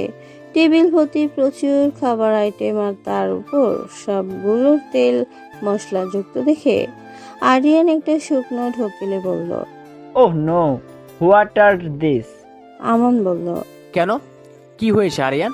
আরিয়ান নাক কুচকে উত্তর দিল, এখানে মানুষ এত খাবার খায়, তাছাড়া এত অয়েলি ফুড তোমরা কিভাবে খাও আঙ্কেল? হেলথ খারাপ হয় না? তোমরা বেঁচে আছো কিভাবে এই সব খেয়ে? রাহেন বলে উঠল, আরে কিচ্ছু হবে না, এই দেশের মানুষ তো এইসবই খায়, আর এই খেয়ে তারা দিব্যে আছে। তুমিও খেয়ে দেখো বেটা, একদম হাত চাটতে থাকবে। মোনালিসা এবার বলে উঠল, ও রাইহান, তোমাকে না আমি বলেছিলাম আমার প্রিন্স খাবার দাবার যেন কোনো প্রবলেম না হয়, তাহলে কেন তুমি এখন এসব বলছো? তুমি জানো আমার প্রিন্স এই ধরনের খাবার কখনো খায় না। রাশিদার সাথে সাথেই বলে উঠল, ও মা, সে কি? আরিয়ান এসব খাবার খায় না? ভাই, আপনি আমাদের আগে কেন বলে দেননি? তাহলে তো আমি আরিয়ানের পছন্দ মতোই খাবার বানিয়ে রাখতাম। এখন ছেলেটা কি খাবে বলুন তো? বাবা আরিয়ান, তুমি কি খাবে বাবা? আমি বলো তো, আমি এখনই দৌড়তে গিয়ে বানিয়ে আনছি। ইস, ছেলেটা এখন না খেয়ে বসে থাকবে। মোনালিসার সাথে সাথেই বলল, তোমার ভাইয়ের তো এটাই সমস্যা, আমার ছেলেকে কিভাবে কষ্ট দেয়া যায় সেই চিন্তাই ওর মাথায় থাকে। রাহেন রেগে মেগে বলে উঠল, কি বললে? আমি তোমার ছেলেকে কষ্ট দেওয়ার চিন্তায় থাকি? আরিয়ান কি শুধু তোমার ছেলে? সে কি আমার ছেলে নয়? আমি আমার ছেলেকে কষ্ট দেওয়ার চিন্তা করি, এই কথাটা তুমি ভাবলে কিভাবে? রাহেনের কথায় মোনালিসা তাচ্ছিল্যর হাসি দিয়ে মুখ ঘুরিয়ে নিল। এদিকে ওদের এই কথা কাটাকাটি দেখে মাধুর্য আর রাহা সহ বাকিরা সবাই হাঁ করে তাকিয়ে আছে ওদের দিকে। আরিয়ানও বুঝতে পারলো ব্যাপারটা বাজে দিকে চলে যাচ্ছে, তাই ব্যাপারটা যেন আর না বাড়ে তার জন্য তার বাবা মায়ের উদ্দেশ্যে বলে উঠল, it's okay mom dad, it's okay. তোমরা দুজনে শান্ত হও প্লিজ। আমাকে নিয়ে তোমাদের আর ঝগড়া করার দরকার নেই। আমি এই খাবারগুলোই খাবো, অ্যান্ড প্লিজ আমাকে খেতে দাও। মোনালিসা দ্রুত বলে উঠল। বাট প্রিন্স, আরিয়ান হাত উঁচিয়ে তার মাকে থামতে বলে চোখের পলক ঝাপটে আশ্বস্ত করে বলল, মম ডোন্ট ওয়ারি, আন্টি যখন আজ রান্না করেই ফেলেছে দেন আমি না হয় আজ এই খাবারই খাবো। তাছাড়া এখন নতুন করে রান্না করতে গেলে ওনার কষ্ট হবে। অ্যান্ড আই থিঙ্ক তোমরাও আজ আন্টির কুক করা এই খাবারগুলো টেস্ট করা উচিত। You should also test this food. আরিয়ানের কথায় আরিয়ানের মা বাদে বাকি সবার মুখে হাসি ফুটে উঠল। মাধুর্য এবার কিছুটা মুগ্ধ হলো আরিয়ানের ব্যবহারে। সে বুঝতে পারলো বিদেশ হলেও আরিয়ানের মনটা মোটামুটি ভালোই। যাই হোক, রাশিদা আর আমান সবাইকে খাবার বেড়ে দিতে লাগলো। সবার প্রথমেই রাশিদা আরিয়ানকে খাবার বেড়ে দিল, কিন্তু বিপত্তি বাঁধল খাওয়ার সময়। আরিয়ান শুধু যে ওয়েলি ফুড খায় তা নাই নয়, যে ঝাল খাবারও খায় না। ইনফ্যাক্ট ঝাল খাবার তাকে কখনো খেতেও হয়নি। সবসময় লাইভ খাবার খেয়ে অভ্যস্ত সে, যার ফলশ্রুতিতে এখানে এক চামচ পোলাও আর মাংসের ঝোল মুখে দিতেই চোখ মুখ লাল হয়ে এলো তার। কান দিয়ে যেন ধোঁয়া বের হতে লাগলো। আর মোনালিসা তো শুধু খাবার নাড়াচাড়া করেই যাচ্ছে। এদিকে আরিয়ান অনেক কষ্টে মুখের খাবারটা গিলে নিয়ে সামনে থাকা পানির গ্লাসটা এক চুমুকে খালি করে ফেললো। গ্লাসটা রেখে আরিয়ান মাথা নিচু করে চোখ দুটো বন্ধ করে নিজেকে শান্ত রাখার চেষ্টা করতে লাগলো। আর এই ব্যাপারগুলো মাধুর্যের নজর এড়ায়নি। আরিয়ানের চোখ মুখ লাল হয়ে গেছে, যেটা মাধুর্য ছাড়া আর কারণে নজরে পড়েনি। মাধুর্য দ্রুত পুরো টেবিলটাকে একবার চোখ বুলিয়ে নিয়ে রাশেদার উদ্দেশ্য করে বলল, রাশেদা আন্টি, আপনাদের বাড়িতে মিশে যেতে কিছু নেই? রাশেদা অপ্রস্তুত হয়ে বলল, থাকবে না কেন, আছি তো। দেখছো, আমি একদম ভুলে গেছিলাম দই আর মিষ্টির কথা। ভালো করেছো তুমি মনে করিয়ে দিয়ে। আমি এখনই নিয়ে আসছি গিয়ে। হ্যাঁ, একটু তাড়াতাড়ি নিয়ে আসুন প্লিজ। রাশেদা মাথা ঝাঁকিয়ে বললেন। হ্যাঁ হ্যাঁ, আনছি। বলেই তিনি দ্রুত চলে গেলেন কিচেনে দই মিষ্টিগুলো আনার জন্য। এদিকে আরিয়ানের অবস্থা খারাপ। সে না পাচ্ছে খাবার ছেড়ে উঠতে, আর না পাচ্ছে কাউকে কিছু বলতে। এর মধ্যে রাহা মাধুর্যের পেটে খোঁজা মেরে বলল, কি রে, তুই আবার এত মিষ্টি পাগল হলি কবে থেকে যে মিষ্টি খাওয়ার জন্য মরিয়া হয়ে উঠেছিস? মাধুর্য দাঁতে দাঁত চেপে বলল, টুপিট, মিষ্টি আমার জন্য চাইছি না। ওইদিকে দেখ, তোর বিলাতি ভাই ঝাল খেয়ে বিলাতি বেগুনের মতো লাল হয়ে গেছে। ওইদিকে আমান রাহা আর মাধুর্যের কাছাকাছি থাকায় সেও শুনে ফেলে মাধুর্যের কথা। আমান আর রাহা দ্রুত আরিয়ানের দিকে তাকিয়ে দেখে সত্যি আরিয়ানের মুখ লাল হয়ে আছে, আর সে খেতেও পাচ্ছে না, শুধু চামচ হাতে নিয়ে খাবার নাড়াচাড়া করছে। আমান উত্তেজিত হয়ে বলল, আরে আরিয়ান, তোমার কি হয়েছে বাবা? খুব ঝাল লেগেছে? এই রাশেদা, তাড়াতাড়ি মিষ্টি নিয়ে আসো, আরিয়ানের ঝাল লেগেছে। সবাই চোখ তুলে আরিয়ানের দিকে তাকালো। রাহেন দ্রুত আরিয়ানের পিঠে হাত বুলিয়ে দিতে লাগলো। কি হয়েছে প্রিন্স, তোমার কি ঝাল লেগেছে? আমাদের বলনি কেন? দ্রুত পানি খাও। বলে রায়হান তার সামনের পানির গ্লাসটা এগিয়ে দিতেই রাশেদা এক প্রকার দৌড়ে মিষ্টি নিয়ে হাজির হলো আরিয়ানের সামনে। মোনালিসা খেপে গিয়ে রায়হানের উদ্দেশ্যে বলল, হয়েছে তোমার শান্তি? এটাই চেয়েছিলে তো তুমি। মাই সান, খুব কষ্ট হচ্ছে না তোমার? আরিয়ান ঝালের জন্য কিছুই বলতে পারছে না কাউকে। রাশেদা বলল, বাবা আরিয়ান, তুমি মিষ্টিটা খেয়ে নাও দ্রুত, তাহলে ঝালটা কেটে যাবে। আরিয়ান চোখ তুলে মিষ্টির বাটিটার দিকে তাকালো। সাথে সাথে অস্থির হয়ে পরপর গপাগপ কয়েকটা মিষ্টি পুড়ে নিল মুখে। তারপর স্বস্তির দম নিল সে। সবার মুখে খানিকটা হাসি ফুটে উঠল। মোনালিসা আবার আরিয়ানের উদ্দেশ্যে বলল, প্রিন্স মাই সান, তোমার ঝাল লেগেছে? তা তুমি আমাকে কেন বলনি? বলো। It's okay mom, I am fine now. Fine তো এখন, কিন্তু এতক্ষণ তো কষ্ট পাচ্ছিলে, আমাদের বলতে পারতে তো। ভাগ্যিস তোমার চাচা তোমার দিকে খেয়াল রেখেছিল, না হলে তো এখনো কষ্ট পেতে। আরিয়ান তার চাচার দিকে তাকিয়ে বলল, থ্যাঙ্কস আঙ্কেল। আরে না না বাবা, থ্যাঙ্কস আমাকে নয়, বরং মধুজা মামুনিকে দাও। আসলে ওই তো প্রথমে খেয়াল করেছিল তোমার ঝাল লেগেছে, আর তার জন্যই তখন তো তোমার চাচিকে মিষ্টি আনতে বলেছিল। আরিয়ান মাধুর্যের দিকে কৃতজ্ঞতার চোখে তাকিয়ে মৃদু হেসে বলল। থ্যাঙ্কস। মাধুর্য মৃদু হেসে বলল। ইটস ওকে। রায়হান আর মোনালিসাও মাধুর্যের দিকে কৃতজ্ঞতার চোখে তাকালো। রায়হান মাধুর্যের উদ্দেশ্যে বলল, ধন্যবাদ মামনি, তোমার জন্য আজ আমার ছেলেটা কষ্ট থেকে বাঁচলো। মাধুর্য ভদ্রতার সাথে বলল। ইটস ওকে আঙ্কেল, এই সামান্য কারণে এত ধন্যবাদ দেওয়ার কি আছে? রাশেদা এবার মিষ্টি এসে বলল। সত্যি মাধুর্য, তুমি তাহলে এই জন্যই তখন আমাকে মিষ্টির জন্য পাঠিয়েছিলে? দেখেছো, আমরা তো কেউই খেয়াল করিনি আরিয়ানের যে ঝাল লেগেছে। আসলে আমারই ভুল হয়েছে, আরিয়ানকে তখন ওই খাবারটা দেওয়াই উচিত হয়নি। বাবা আরিয়ান, তোমাকে আর এসব খাবার খেতে হবে না। বিশ্বাস করো, আমি যদি আগে জানতে পারতাম তুমি এসব তেল ঝাল খাবার খেতে পারো না, তাহলে আমি আগে তোমার পছন্দের খাবারটাই রেডি করে রাখতাম। ওইদিকে দেখো, তোমার মা এখনো না খেয়েই বসে আছে। তুমি চাচিকে বলো তো তুমি কি খাবে। ভাবি, তুমিও বলো তুমি আর আরিয়ান কি খাবে। আমি দৌড়তে গিয়ে সেগুলো বানিয়ে নিয়ে আসছি। কিন্তু এতক্ষণ ওরা না খেয়ে বসে থাকবে? তাও তো কথা, সব দোষ আসলে আমারই আগে জেনে নেওয়া উচিত ছিল আরিয়ানের পছন্দ অপছন্দ। রায়হান বলল। না বৌমা, আসলে দোষটা আমারই হয়েছে। আমি যদি আগে থেকে এই বিষয়গুলো সিরিয়াসলি নিতাম আর তোমাদের জানিয়ে দিতাম, তাহলে এখন আর তোমাকে এত কষ্ট করে আবার রান্না করতে যেতে হতো না, আর আমার ছেলেটাকেও এত সাফার করতে হতো না। আরিয়ান তার বাবার দিকে শান্ত চোখে তাকিয়ে বলল। It's okay dad, I feel better now. তারপর রাশেদার উদ্দেশ্যে বলল। আর আন্টি, তুমি আমাকে নিয়ে এত ভেবো না। আমি এখন আর কিছু খাবো না। I'd like to take a break. আমি কিছুক্ষণ বিশ্রাম নিতে চাই। আমান দ্রুত বলে উঠল। সে কি, তুমি কিছু খাবে না?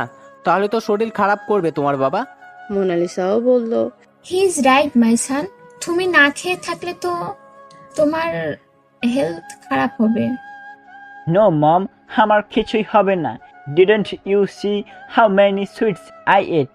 কিন্তু বাবা, এই দুটো মিষ্টি খেয়ে তুমি সারাদিন কিভাবে থাকবে? আমি না হয় একটু ফল কেটে দিই। মোনালিসা দ্রুত বলে উঠল।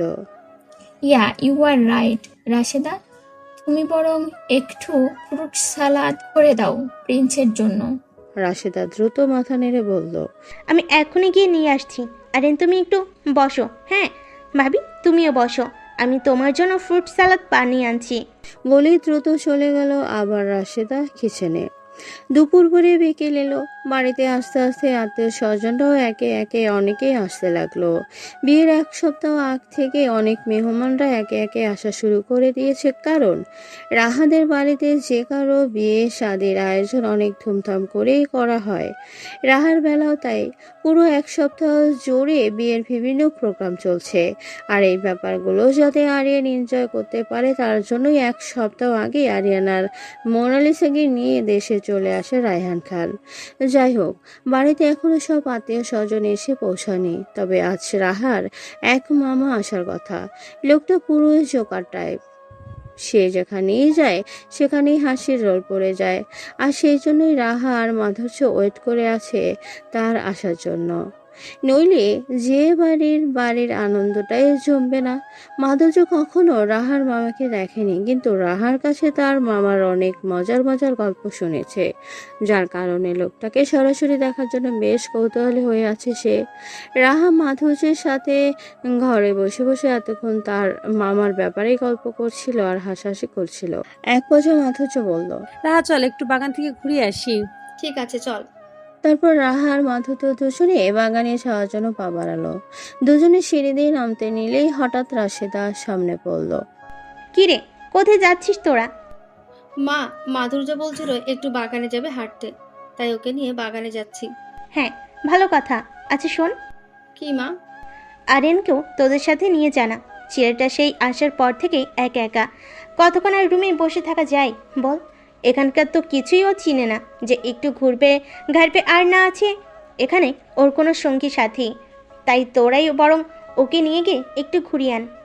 দারুণ বলেছ মা, আমি এক্ষুনি গিয়ে ডেকে আনছি প্রোকে। কিন্তু জেঠু আর জেঠিমণি কোথায় মা? তোর জেঠু তোর বাবার সাথে গেছে বাজার সদাই করতে, আর তোর জেঠিমণি ঘুমাচ্ছে মনে হয়। ও আচ্ছা, তাহলে আমরা গিয়ে ব্রোকে ডেকে নিচ্ছি। এই মাধুর্য, চল আমার সাথে। আমি গিয়ে কি করব? তুই বরং গিয়ে ওনাকে নিয়ে আয়, আমি এখানে অপেক্ষা করছি। আচ্ছা ঠিক আছে। বলেই রাহা দৌড় লাগালো আরিয়ানের ঘরের দিকে। রাশেদা বেগম মিষ্টি এসে বললেন। দেখেছো মাধুর্য, এই মেয়েটা নাকি কয়েকদিন পর বিয়ে। অথচ এখনো কতটা বাচ্চা স্বভাবে রয়ে গেছে মেয়েটা। জি আন্টি, একদম ঠিক বলেছেন। আর ওর এই বাচ্চা সুলভ আচরণগুলো আমি বেশ মিস করব। রাশেদার চোখের কোণে জমা জলটা মুছে বলল, তা মাধুর্য, তোমার বাবা মাকে বুঝিয়ে শুনিয়ে নিয়ে আসতে পারলে না? আসলে আন্টি বাবার খুব কাজের চাপ, তাই এখন আসা সম্ভব নয়। তবে রাহার বিয়ের দিন অবশ্যই আসবে ইনশাল্লাহ। আচ্ছা ঠিক আছে, তুমি তাহলে অপেক্ষা করো রাহাতের জন্য। আমি একটু রান্নাঘরের দিকে যাচ্ছি, কেমন? জি আচ্ছা।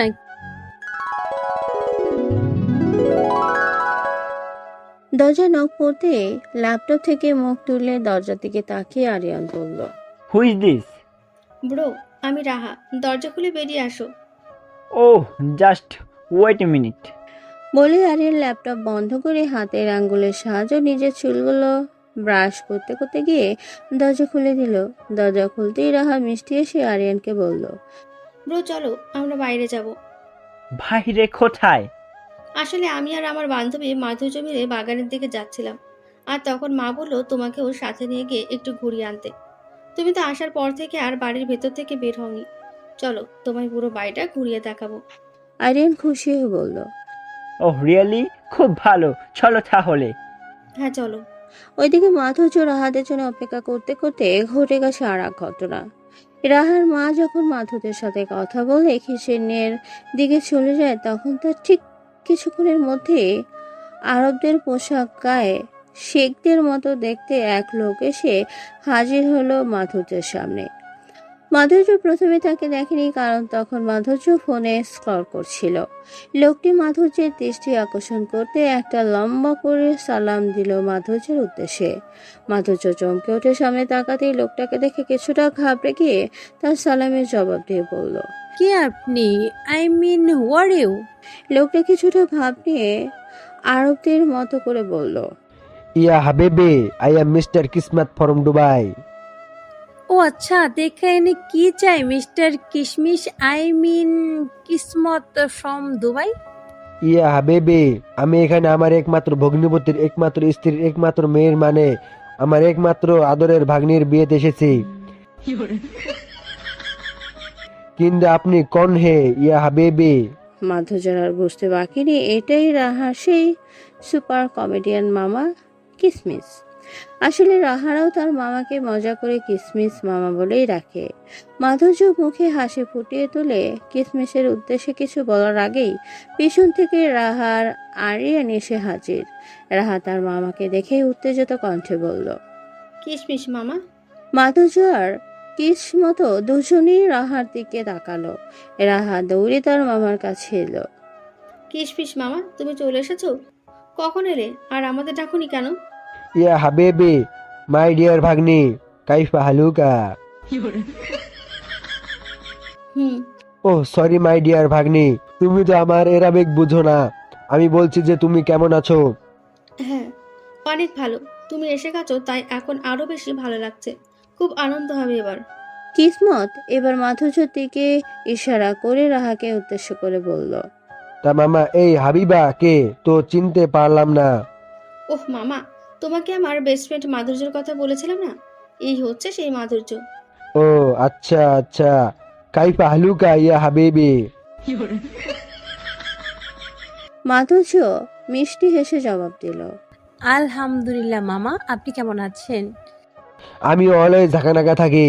কথাটা বলেই কিসমতের চোখ গেল আরিয়ানের দিকে। আরিয়ান এখনো আগের জায়গায় দাঁড়িয়ে আছে আর বোঝার চেষ্টা করছে এখানে কি হচ্ছে। কিসমতও প্রশ্নসূচক দৃষ্টি নিয়ে রাহাকে বলল, রাহা মামুনি, এই লম্বা চওড়া ভিনদেশি দেখতে জনাবকে তো চিনলাম না। রাহা আরিয়ানের দিকে তাকিয়ে বলল, ও ব্রো, তুমি এখনো ওইখানে কেন দাঁড়িয়ে আছো? এদিকে এসো। আর মামা, এটা তো আমাদের আরিয়ান ব্রো, বড় জেঠুর ছেলে। লন্ডন থেকে আজই এসেছে। রাহার কথার মাঝে আরিয়ান এসে রাহাদের কাছে দাঁড়ালো। কিসমত আরিয়ানের দিকে হাত বাড়িয়ে দিয়ে বলল, আসসালামু আলাইকুম ইয়া হাবিবি, কাইফা হালুকা। আরিয়ান কিসমতের সালামের অর্থটা বাদে আর কিছুই বুঝতে পারল না, তাই সে কিসমতের সাথে হ্যান্ডশেক করে শুধু সালামের জবাব দিল। রাহা বলল, মামা, আরিয়ান ব্রো আরবি বোঝে না, তার সাথে বাংলায় না হয় ইংরেজিতে কথা বলো। ও আচ্ছা আচ্ছা, How are you, Mr. Aryan? Do you know me? I am Mr. Kismat and Rahas uncle. Rahas is my niece. Oh, really? Then you are also my uncle, right? Yeah. তোমরা কথা বলো, আমি মাকে ডেকে আনছি। কিসমত দ্রুত বলে উঠল। না ভাগ্নি, তোমার মাকে না ডেকে বরং আমাকে বলে দাও তোমার মা বাবা কোথায় আছে। আমি তাদের সারপ্রাইজ দিতে চাই। ও তাই? কিন্তু মামা, বাবা তো বাজারে গেছে, আর মা মনে হয় রান্নাঘরে কিংবা তার ঘরে। মাধুর্য বলল। আন্টি রান্নাঘরে আছে মামা, রান্নাঘরটা চিনেন তো? অবশ্যই চিনি মামুনি, এবং ধন্যবাদ তোমাকে ইনফরমেশন দেওয়ার জন্য। তাহলে তোমরা থাকো, আমি বরং গিয়ে আপনাকে সারপ্রাইজ দিয়ে আসি। ইয়াং ম্যান, দেখা হচ্ছে তাহলে আবার। আরিয়ানের পিঠে চাপড় দিয়ে বলল কিসমত। আরিয়ান মিষ্টি এসে বলল। Yeah, sure. কিসমত রাহাদের থেকে বিদায় নিয়ে চলে গেল তার বোনকে সারপ্রাইজ দিতে রান্নাঘরের দিকে। আর এইদিকে রাহা, মাধুর্য এবং আরিয়ানকে নিয়ে বাগানের উদ্দেশ্যে হাঁটা দিল। বাগানে হাঁটতে হাঁটতে নানা রকমের কথা বলছে রাহা। এক পর্যায়ে সে আরিয়ানকে বলে উঠল। ব্রো, তোমার কাউকে ভালো লাগে না? আরিয়ান ভ্রুকুচকে জিজ্ঞেস করলো। What do you mean? I mean, তোমার কোনো মেয়েকে ভালো লাগে কিংবা কাউকে লাভ করো? আরিয়ান আবার বুঝতে পারে মাধুর্যর দিকে এক পলক তাকিয়ে রাহার উদ্দেশ্যে বলল। তেমন কাউকে পাইনি। রাহার মাধুর্য অবাক হয়ে আরিয়ানের দিকে তাকালো। রাহা বলল। ওয়েট ব্রো, তোমার তো এখন 31 বছর বয়স চলছে শুনলাম। এই 31 বছরে এমন একটা মেয়েও পাওনি যাকে তোমার পছন্দ হয়? আরিয়ান আবারও কেন জানি মাধুর্যের দিকে এক পলক তাকিয়ে রাহার উদ্দেশ্যে বলল। I don't know. আচ্ছা বাদ দাও, এখন এটা বলো যে তুমি কেমন মেয়ে বিয়ে করতে চাও। বিয়ে করবে তো নাকি? আরিয়ান মুছিয়ে সে সামনের দিকে হাঁটতে লাগলো আর বলতে লাগলো। বিয়ের খবর কি না জানি না, বিকজ এইটা টোটালি লাকের উপর ডিপেন্ড করছে। বাট আমি বিয়ে করলে খুব সুইট একটা মেয়েকে বিয়ে করতে চাই। মাধুর্যর আবার হাসি পেল আরিয়ানের বাংলা উচ্চারণগুলো শুনে। তবে সে নিজেকে সামলে নিল, কারণ শতে হলেও এতে তো বেচারার কোনো দোষ নেই। সে বিদেশে বড় হয়েছে, যার কারণে বাংলা তেমন একটা শিখতে পারেনি সে। তবুও সে যে বাংলায় কথা বলার এতটা চেষ্টা করছে, সেটাই অনেক। যাই হোক, রাহা আবার বলল। ওয়াও ব্রো, তাহলে তো তোমার জন্য মিষ্টি দেখে একটা বউ খুঁজতে হয়, কি বলো? আরিয়ান কিছু না বলে শুধু মিষ্টি হাসলো। রাহা এবার মাধুর্যের উদ্দেশ্যে বলল। কি রে মাধুর্য, তুই এবার এত চুপ হয়ে আছিস কেন? তুই কি আবার আরিয়ান ব্রোকে লজ্জা পেতে শুরু করলি নাকি? রাহার কথায় আরিয়ান পেছনে ফিরে মাধুর্য থেকে তাকালো। আরিয়ানকে তাকাতে দেখে মাধুর্য এবার সত্যি কিছুটা লজ্জাবোধ করতে লাগলো। তবুও সে সেটা আড়াল করার জন্য রাহাকে উদ্দেশ্য করে বলল। আমি কেন লজ্জা পেতে যাব?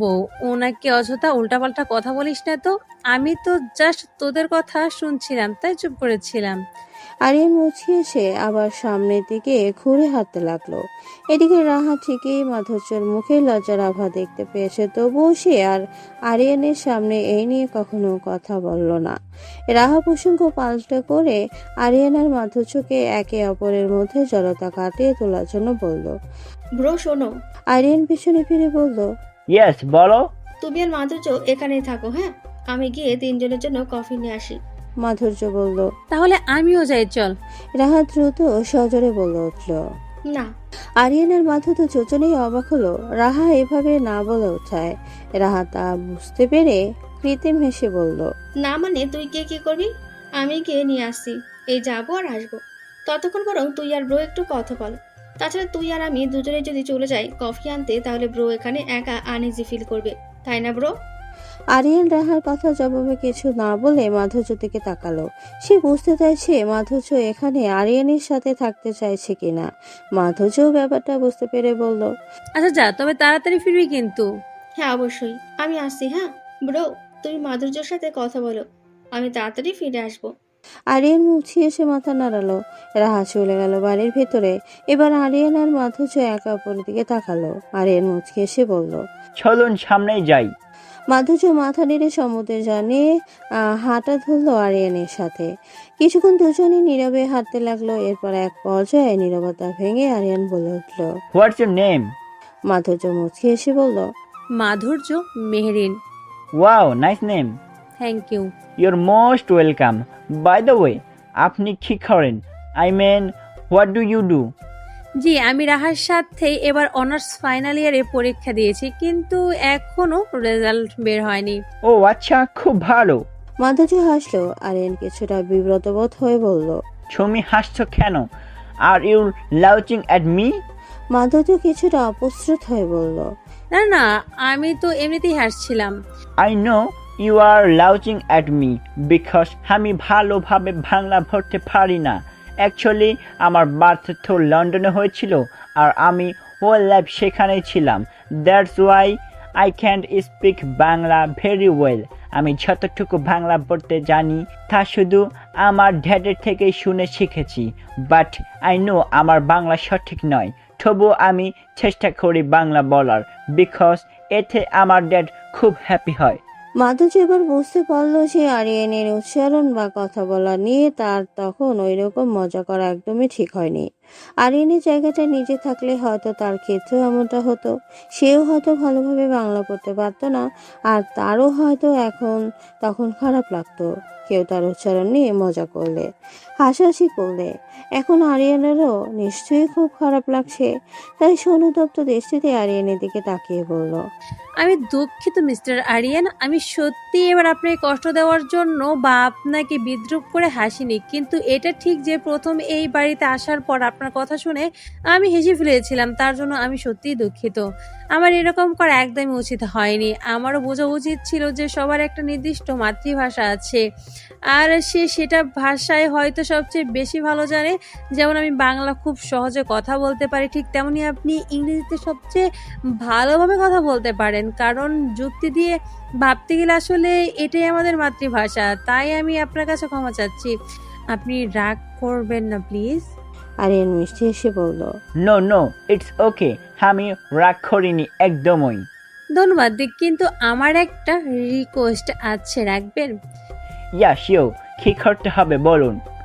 রিকোয়েস্টটা হচ্ছে এরপর থেকে আমাকে কখনো হাসি দেখলে আবার এটা ভেবে বসবেন না যে আমি আপনাকে নিয়ে বা আপনার কথা বলা নিয়ে হাসছি। আমি কিন্তু এমনিতেও হাসি। আরিয়ান মুচকি এসে বলল। ইয়া আই নো, রাহা আমাকে বলেছিল। রাহা, আবার কি বলেছিস? আরিয়ান আনমনে বলে ফেলল। ওই তো, আপনার মাথায় প্রবলেম আছে, তাই আপনি শুধুই হাসেন। মাধুর্য এখন রাগ করবে নাকি হাসবে সেটাই ভেবে পাচ্ছে না। সে তো দেখছে আরিয়ানকে রাহা যে ইশারায় বলেছিল মাধুর্যের মাথায় সমস্যা আছে, কিন্তু সেটা যে আরিয়ান এতটা স্বাভাবিকভাবে আবার মাধুর্যকেই ডিরেক্ট বলে দেবে সেটা ভাবতেও পারেনি মাধুর্য। এদিকে আরিয়ানও কথাটা বলার পর বোকা বনে গেল। দুজনের দিকে স্তব্ধ হয়ে তাকিয়ে আছে। কারো মুখে কোনো কথা নেই। পরিবেশ একদমই নীরব, যেমনটা কোনো ঝড় আসার পূর্বে পরিবেশটা একদম থমথম মেরে থাকে, তেমনই এখন পরিবেশটাও থমথমে। তবে এই নীরবতা আর থমথমের ব্যাপারে এরপর ঝড় নয়, বরং হঠাৎ দুজনের একসাথে হা করে হেসে ওঠা। এর মধ্যে রাহা কফি নিয়ে আস্তে আস্তে দেখতে পেল আরিয়ানার মাধুর্য একে অপরের সাথে কি নিয়ে যেন প্রচন্ড হাসছে। রাহা ওদের কাছে এগিয়ে গিয়ে বলল। আমাকে ছাড়াই কি নিয়ে এত হাসাহাসি হচ্ছে শুনি? কিছুক্ষণের মধ্যে কি এমন হাসির ঘটনা ঘটে গেল? আরিয়ানার মাধুর্য হাসি থামিয়ে রাহার দিকে তাকালো। মাধুর্য বলল। হাসির কানটা তুই তো তৈরি করেছিস ফাজিল। আমি? তা নয় তো কি, তুই তো তোর ভাইকে আমার মেন্টাল সার্টিফিকেট দিয়েছিস, তাই না? আর উনি সেই সার্টিফিকেট গলায় ঝুলিয়ে ঘুরছেন। ফাজিল কোথাকার, তুই নাকি বলেছিস আমি পাগল, আর সেটা উনি সিরিয়াস ভেবে বসে আছেন। এখন এই মুহূর্তে তুই তোর ওই ভুয়া সার্টিফিকেট ফেরত নিয়ে ওনার থেকে বল ওনাকে আমার মাথায় কোনো সমস্যা নেই। ও আচ্ছা, এই ব্যাপার। আমি তো ভাবলাম কি নাকি। আসলে ব্রো, আমি তখন মজা করেই বলেছিলাম যে মাধুর্যের মাথায় সমস্যা আছে। তাছাড়া তখন তো তুমি খুব রেগেছিলে, তাই যদি মাধুর্যের হাসির জন্য আরো রেগে গিয়ে লন্ডন চলে যাও, সেই ভেবেই ওইটা বলেছিলাম। সরি, এই নাও কফি খাও। আরিয়ান মিষ্টি এসে ট্রে থেকে একটা কফির মগ নিয়ে বলল। ইটস ওকে, আমি বুঝতে পেরেছি সিস্টার, এবং আমি দুঃখিত মিস মাধুজ। আরিয়ানের মুখে মাধুর্যর নাম শুনে রাহা হা করে হেসে উঠল। মাধুর্য রাহা থেকে কফি নিয়ে কফি মুখে দিয়েছিল মাত্র। আরিয়ানের মুখে নিজের নামের ওই রকম জঘন্য বিকৃতি শুনে নাকে মুখে গিয়ে কফি উঠল তার। আরিয়ান দ্রুত মাধুর্যর কাছে এগিয়ে এসে বলল, কি হয়েছে মাধুস? Are you okay? মাধুর্য কোনো রকম নিজেকে সামলে নিয়ে বলল, I am okay mister Arian, কিন্তু আমার নাম মাধুর্য, মাধুর্য না। Oh sorry, you mean Madhusa. এবার রাহা আরো শব্দ করে হেসে উঠল। সে মাধুর্যকে বলল, আরে মাধুর্য, আগে যেটা বলছিলি সেটাই ভালো ছিল, কিন্তু এখনকারটা তো আরো জঘন্য। ওহ সরি, ইউ মেন মাধুর্য। আমি কিছুই বুঝতে পারছি না, কি বলছেন আপনি এত সব? কিসের চ্যালেঞ্জ? আপনাকে এত কিছু বুঝতে হবে না, আপনি শুধু আমার নামটা ঠিকঠাক ভাবে বলতে শিখে নিন। ওকে, বলুন মাধুর্য। আরিয়ান অসহায় চোখে তাকিয়ে বলল, মাধুর্য? প্রায় 5-6 বার মাধুর্য বলাতে গিয়েও আরিয়ানকে দিয়ে সে তার নামের সঠিক উচ্চারণ করাতে ব্যর্থ হয়। মাধুর্যের এখন ধৈর্যের বাঁধে ভেঙে গেছে।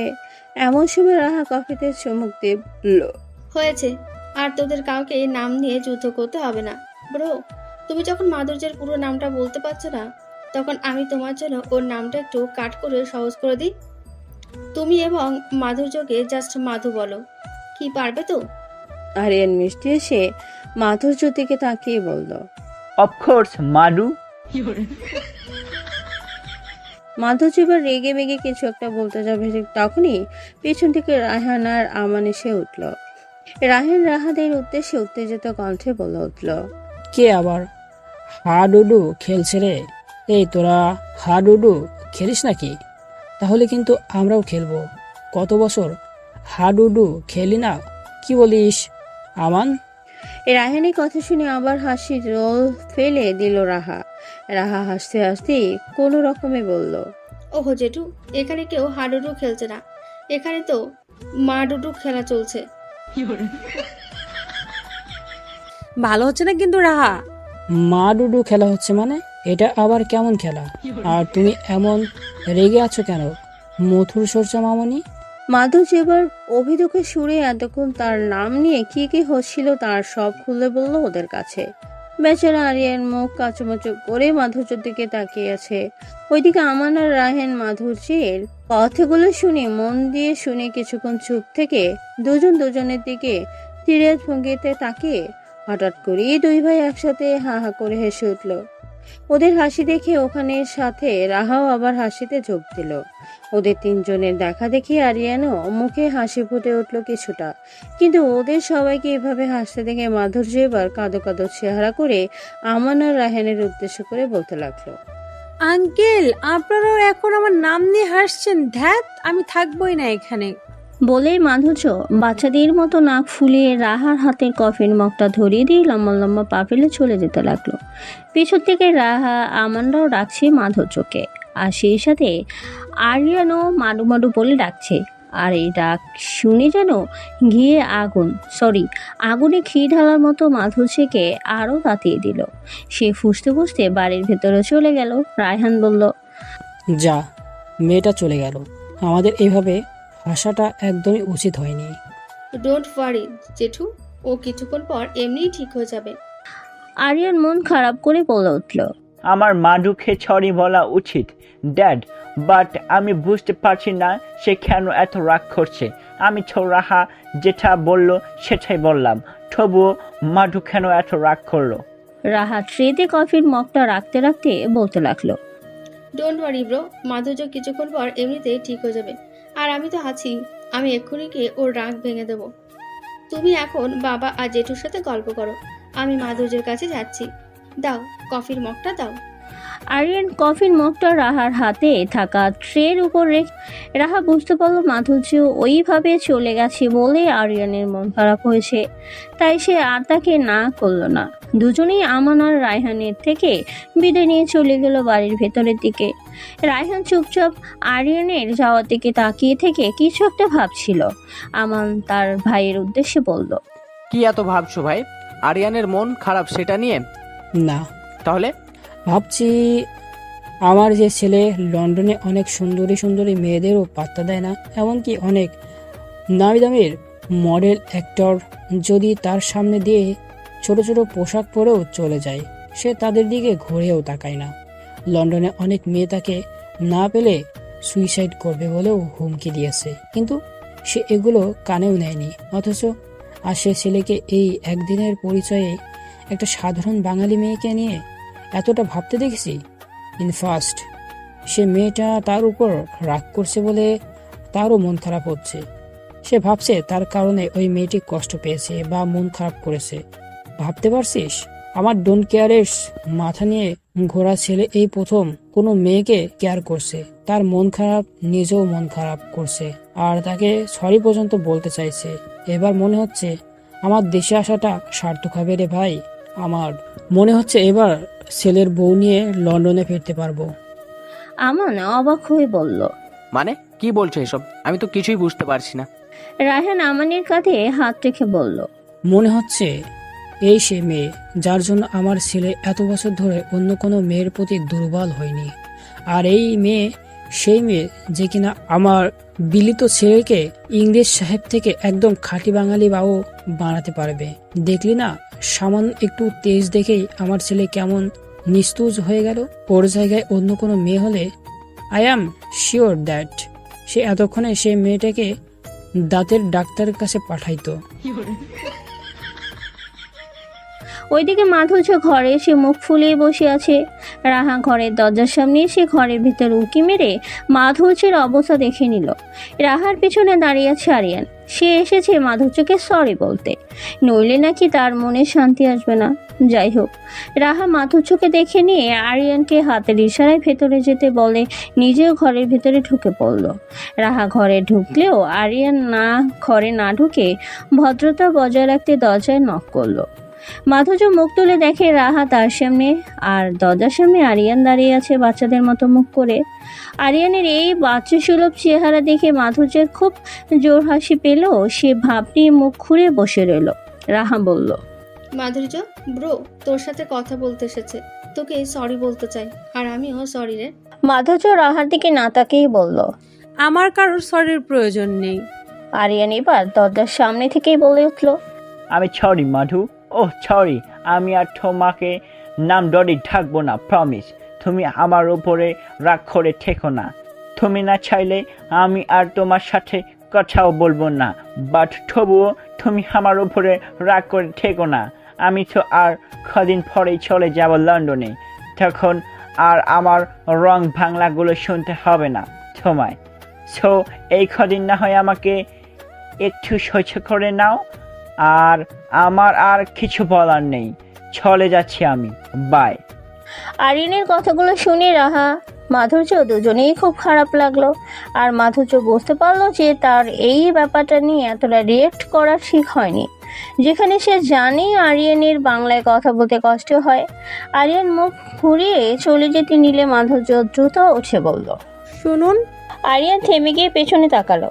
মাধুর্য মুছিয়ে এসে বলল, আমি আমার রাগ তুলে নিলাম, আপনি আপনার প্রমিস তুলে নিন না। আপনাকে কষ্ট করে আমাকে মাধুর্য ডাকতে হবে না, আর মাধুও ডাকতে হবে না। আপনি এখন থেকে আমাকে মেহরিন বলে ডাকতে পারেন। কি পারবেন তো, নাকি এটাও সমস্যা হবে? আরিয়ান মিষ্টি এসে বলল, পারবো মেরিন। মাধুর্য কপালে হাত চাপড়ে বলল, এবারও? আরিয়ানের মুখটা সাথে সাথেই আবার চুপসে গেল। তা দেখে মাধুর্য ফিক করে হেসে দিয়ে বলে, আচ্ছা ঠিক আছে, তবু ভালো যে মেরিটন অন্তত একটা নাম হয়েছে। মাধুর থেকে তো মেরিনই ভালো। আরিয়ান, মাধুর্য আর রাহা তিনজনই এবার একসাথে হেসে উঠল। কেটে গেছে 2 দিন। এর মধ্যে রাহার মামা কিসমতের কমেডি তো আছেই, আর সেই সাথে বাড়ি ভর্তি মেহমানদের আনাগোনা। আর এই সব কিছুর মাঝে আরিয়ান এখন মোটামুটিভাবে অনেকটাই স্বাভাবিক বোধ করছে এখানে। প্রথম সে এত মানুষ একসাথে থেকে কিছুটা অস্বস্তি বোধ করলেও এখন আস্তে আস্তে সেই সমস্যাটা কেটে যাচ্ছে তার। আর তার একমাত্র কারণ মাধুর্যের সাথে এখন আরিয়ানের অনেকটা বন্ধুত্বপূর্ণ সম্পর্ক গড়ে উঠেছে, যার কারণে বেশিরভাগ সময় সে মাধুর্যের সাথে কাটায়। যদিও অনেকে এই ব্যাপারটা নিয়ে কানাঘোষা করছে, কিন্তু যখন দেখছে আরিয়ানের মা বাবারও মাধুর্যের সাথে খুব ভালো সম্পর্ক তখন আর এই ব্যাপারে সরাসরি তাদের কিছু বলার সাহস পায় না তারা। আসলে এই 2 দিনে আরিয়ানের বাবা রায়হান আর মা মোনালিসাও মাধুর্যর সাথে অনেকটাই মিশে গেছে। রায়হান তো ভেবেই নিয়েছে যে বিয়েতে মাধুর্যর মা বাবা এলেই তাদের কাছে মাধুর্য আর আরিয়ানের বিয়ের প্রস্তাব রাখবে। আর মোনালিসার সাথে মূলত আরিয়ান মাধুর্যকে কথা বলিয়েই দেয়। আর যেহেতু মাধুর্য শিক্ষিতা আধুনিক একটা মেয়ে, তাছাড়া মাধুর্যের সাথে মিশে আরিয়ানও এখানে অনেকটাই প্রাউড ফিল করছে, তাই মোনালিসারও মাধুর্যকে খুব ভালো লেগে যায়। আর মাধুর্য মোনালিসার সাথে বেশ ভালো ভাব জমিয়ে ফেলেছে। ছেলের সাথে সাথে মাও এখন সুযোগ পেলেই মাধুর্যের সাথে গল্পে আড্ডায় মেতে ওঠে, যার কারণে মোনালিসারও এখন আর তেমন একটা বিরক্তি লাগছে না এখানে থাকতে। আজ রাহা ও আরিয়ানের ফুপু আর তার মেয়ে এসেছে কানাডা থেকে। যদিও রাহার ফুফাতো বোন সানা বাংলাদেশে কখনোই তেমন একটা আসতে চায় না, কিন্তু এবার আরিয়ানের আসার খবর পেয়ে সে নিজে থেকেই উঠে পড়ে লেগেছিল এখানে আসার জন্য। অবশ্য তার মা সেলিমাও চায় আরিয়ানের সাথে তার মেয়ের বিয়ে দিতে, কিন্তু আগে দুইবার এই ব্যাপারে আরিয়ানের বাবা মায়ের কাছে প্রস্তাব দিলেও তারা সেই প্রস্তাব প্রত্যাখ্যান করে দেয়, কারণ আরিয়ান নিজে এই প্রস্তাবে না করে দেয়। যাই হোক, আসার পর থেকে আরিয়ানের সাথে সানা বা সানার মা কারোরই দেখা হয়নি, কারণ আরিয়ান মাধুর্য এবং রাহা আর তার অন্যান্য কয়েকজন কাজিনের সাথেই নদীর পাড়ে ঘুরতে গেছিল। সেখানে প্রায় অনেকক্ষণ ঘোরাঘুরির পর রাহারা সবাই বাড়িতে এসে পৌঁছালো।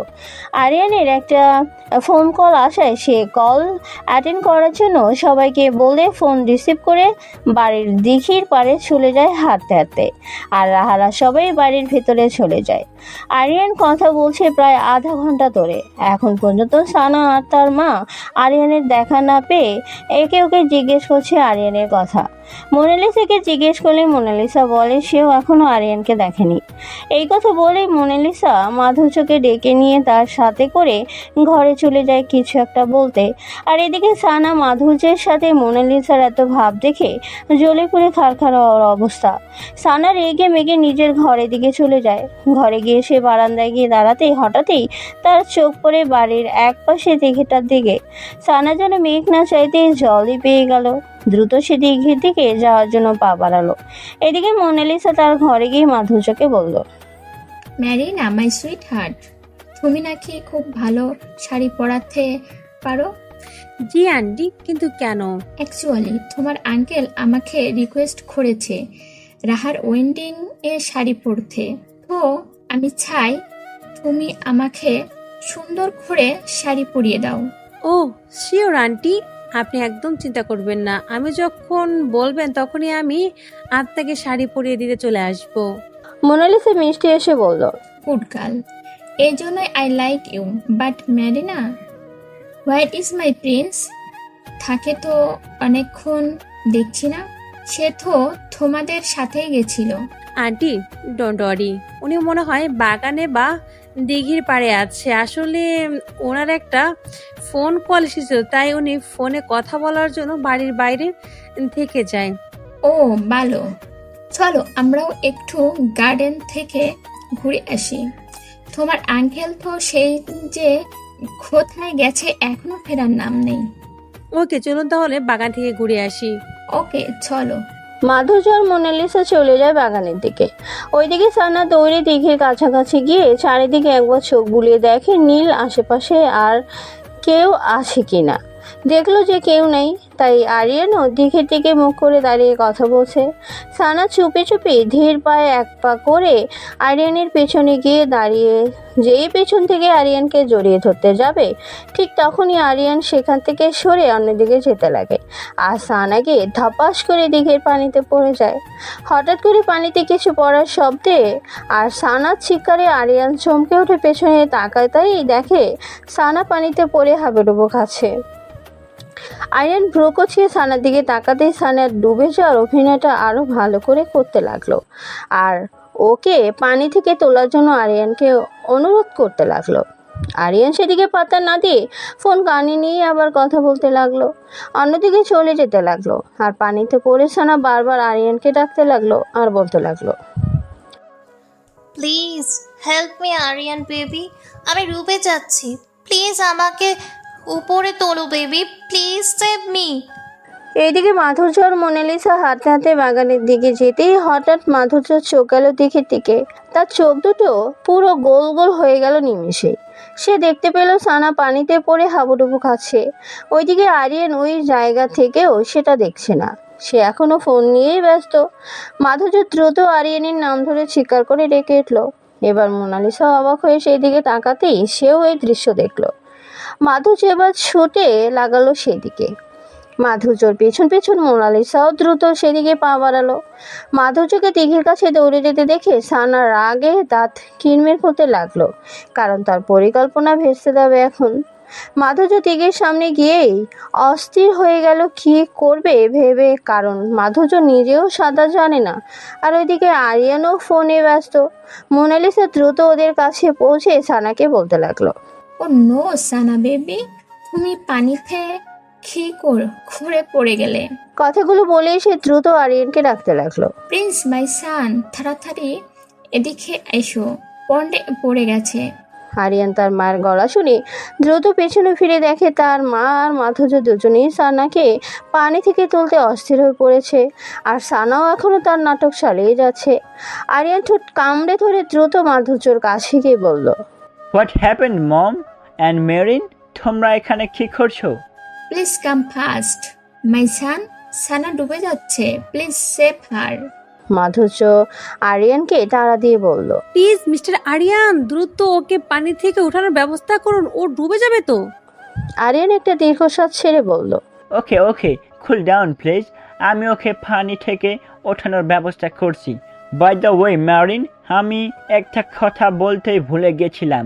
তুমি জানো গত রাতে 12টার পর আমি এই পন্ড এর মধ্যে একটা গোস্ট খেয়ে সুইম করতে দেখেছি।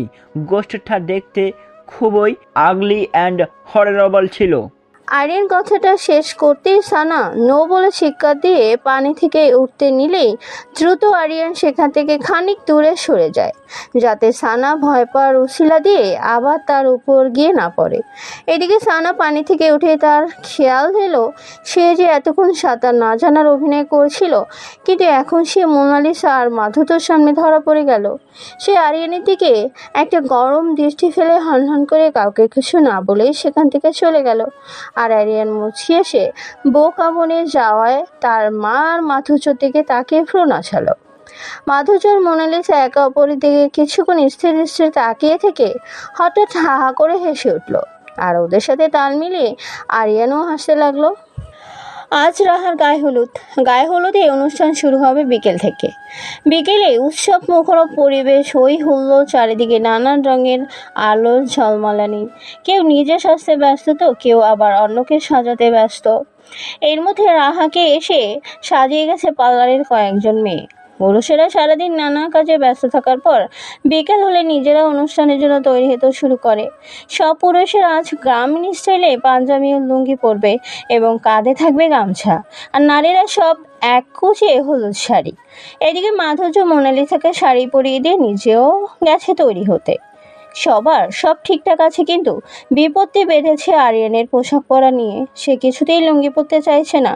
তাছাড়া সে কখনোই লুঙ্গির মতো এমন উদ্ভট পোশাক বাংলাদেশে আসার আগে দেখেও নি, আর পরা তো দূরের কথা। তাকে প্রথম যখন এই লুঙ্গি এনে দেওয়া হয় সে কৌতূহলবশত সবার সামনে পাঞ্জাবির লুঙ্গিটা খুলে দেখতে লাগলো। যখনই সে লুঙ্গিটা হাতে নিয়ে উল্টাপাল্টা দেখতে লাগলো তখন সে তো পুরাই অবাক। সে সবার উদ্দেশ্যে বলতে লাগলো, হোয়াট ইজ দিস? এটা কিভাবে পড়ে আর কোথায় পড়ে? আরিয়ানের কথা শুনে সবাই হুহা করে হাসতে লাগলো। আরিয়ান অবাক হয়ে সবার হাসির কারণ জানার জন্য জিজ্ঞেস দৃষ্টিতে সবার দিকে তাকাতেই লাগলো। রাহার মামা কিসমত বলল, আরিয়ান ইয়া হাবিবি, এটা হচ্ছে লুঙ্গি, আর এর মতো আরামের পোশাক তুমি আর একটাও পাবে না। এটা এমন এক পোশাক যেটা পরলে তোমার নিচের দিক দিয়ে সুরসুর করে বাতাস ঢুকে ফুরফুর করে তোমার মন চাঙ্গা করে দেবে। এমন মনে হবে যেন তুমি হাওয়ায় ভাসছো। তবে মনে রেখো, ঘুমানোর সময় যদি লুঙ্গি পরে ঘুমাও, বিশেষ করে পাশে অন্য কেউ থাকলে, তবে অবশ্যই অতি সাবধান ও সচেতন হয়ে ঘুমাতে হবে, নইলে মান ইজ্জতের ফালুদা হয়ে যাবে ভাগ্নে। সকালে উঠে দেখবে তুমি ঠিক জায়গায় থাকলেও তোমার লুঙ্গি ঠিক জায়গায় নাই। আর এই লুঙ্গি দুর্ঘটনার শিকার আমি নিজেও বহুবার হইয়াছি, তাই না দুলাভাই? তো বন্ধুরা, পর্বটি কেমন লাগলো অবশ্যই নিচে কমেন্ট করে জানিয়ে দেবেন। আর হ্যাঁ, দ্বিতীয় পর্বের জন্য অপেক্ষা করুন, খুব শীঘ্রই আমি দ্বিতীয় পর্ব নিয়ে আসতেছি, খুব শীঘ্রই। আর গল্পটা কেমন লাগলো অবশ্যই নিচে কমেন্ট করে জানিয়ে দেবেন।